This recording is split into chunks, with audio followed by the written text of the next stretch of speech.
This place here is called Chibuye 1 Parish. Around here we can contain around 4,000 people, and they are coming all over the country. The major health problems we are having a problem of the children who are suffering because of the dirty places we're having. Hundreds of thousands of people live in slums like this in Kampala without access to adequate housing, water, sanitation or healthcare. The conditions are particularly bad during the rainy season. Dwellings are often flooded, and the stagnant pools of rainwater and sewage are ideal breeding grounds for malaria and other waterborne diseases. The local NGO Act Together, working with the Slum Dwellers Federation, has been mobilising the settlement communities to map their own slums. Act Together's Medi Lutwama explains why this has been so vital to addressing the issues of the slums. The mapping aspect of our work is looking at first trying to understand the problem. Kampala has 63 slums, but the government does not have this information. They don't have the details.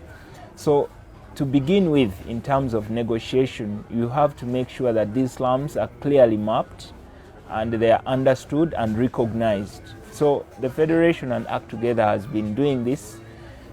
We try to mobilize the people to collect the information themselves.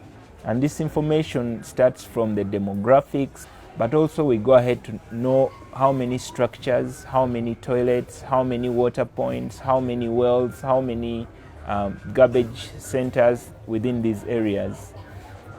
That information is used as a negotiation tool because communities use it to show who they are and also to identify their problems. We say that this data, first of all, organizes the community because the people will try to understand their settlements better.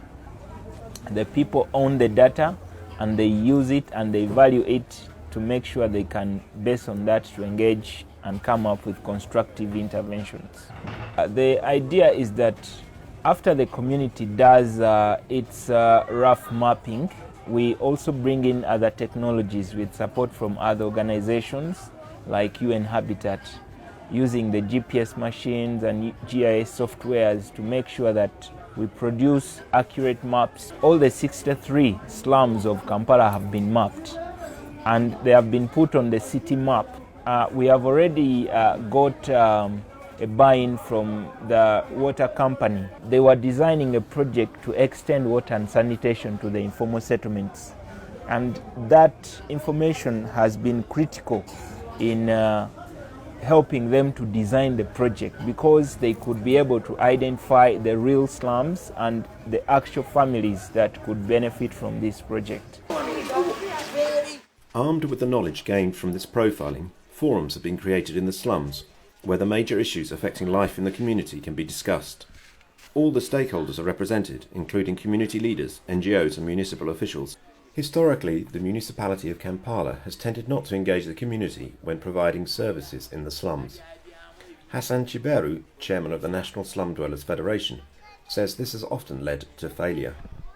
When communities are not being involved, nothing can be sustainable. But involving the community, it lets the things of the development which has been done there be sustainable because people try to manage it, own it, and try to understand that it's theirs. But when are not being involved, they will just say that's for the government. And in most cases, the city authority, they don't go to the settlements, they just sit in the office and just decide we are going to do this, we are going to make drainage. They just put the drainage where it is not necessary. They put the toilet where they don't need the toilet. All things just go like that. Medi Lutwama says these forums have proved successful in starting to tackle some of the most pressing issues facing the slums. The idea of the settlement forum is bringing that platform closer in the settlements to begin with what are the basic issues that are affecting the community. And the community begins with a discussion, identifying the challenges, and we also push them to come up with alternatives to some of these challenges. What we have managed to achieve is that some of the issues that have been raised in some of the forums we have had, the city authorities have started working on them. The communities have also started working on the issues that they should be working on as a community. Chiboué One Forum member Amina Nakanike has seen how the forum has helped improve life in the slum. Forum ene eyambye nnyo abantu okumanya ki kye baagala ne ki kye bayinza okkikolera. Abantu abamu balowooza nti ekintu tekisoboka naye ate nga kisoboka. Kati nga ekyakasasiro ng'alowooza nti emmotoka tesobola kujja mmutuukako kutwala kasasiro oyo, kyava amukwata n'amuyiwa mwala. Naye forum ene etuyambye nti tusobola okugenda ku state council ne tuggyayo emmotoka ne tuzibaleetera ne basobola okubajjako kasasiro. Naye ate luli kye baali tebamanyi nga forum tennaba kujja. Act Together has been keen to get universities to interact with the communities in the slums. In 2012, we started a program which we call the Urban Studio. We realized that communities can collect data, but the universities can add value to this process by helping communities to analyze the data well and also to produce reports. So we started a partnership with Makerere University.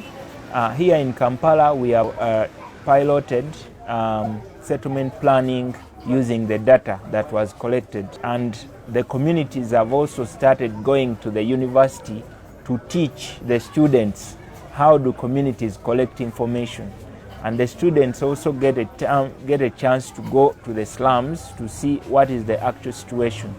We realize that in our teaching practice there has been a very big gap between what the students are taught and what is actually on the ground, especially the urban planning department. Communities, the students were not getting time to go to interface with the slum communities. So the Urban Studio program has been helping us to share information with the academia, and also the academia adding value to the processes that the communities are doing, and it's working well.